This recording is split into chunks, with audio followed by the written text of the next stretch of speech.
An obsolete facility, poor training, and high tolerance for misconduct. Just a few of the issues found in an outside investigation into Louisville's jail. The report follows 11 deaths at Metro Corrections in less than a year. WDRB's Dakota Sherrick reveals what's gone wrong and why one group says the findings in this report don't help. Dakota? This 20-page report lists a slew of problems at Louisville Metro Corrections, but some argue the report is based on issues that were a result of the old administration.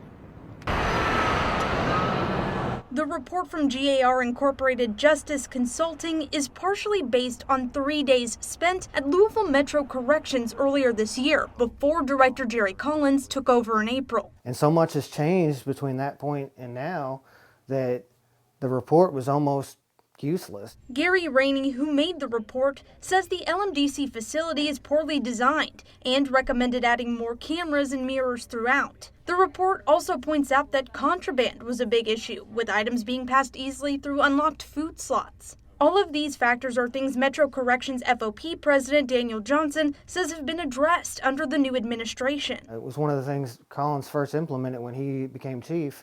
They spent one weekend, approved some overtime for maintenance to come in, and they had every lock on a food slot in the entire facility within one weekend. Other points in the report, like Rainey stating the jail doesn't track suicides or use of force, Johnson says is simply untrue. So it's frustrating to see some of the things in the report that are going to go in there and without any rebuttal, without any examples. For ACLU, one of the groups that's been calling for change at LMDC, this report supports the recommendations it's been making. When I first saw the report, I think it told us what a lot of us have been saying, that LMDC is just really not capable of taking care of the individuals that are housed and under their care. The ACLU does agree the jail has made some changes under its new leadership, but wants to focus on ways to keep people from coming into the jail through alternatives like the city's diversion program. The ACLU also intends to request LMDC to cancel its contract with WellPath, which is currently responsible for health care at the jail, in light of the recent inmate deaths. We've had 11 deaths,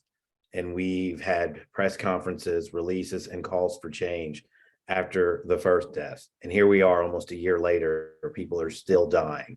We need change, and we need it yesterday. Metro Corrections did say in a statement that the report points to concerns Director Collins is aware of and has been working on diligently to address. FOP President Johnson says he's looking forward to the review ordered by Metro Council, which he believes will be more comprehensive. That report is expected to get released later this month. Live in Louisville, Dakota Sherrick, WDRB News.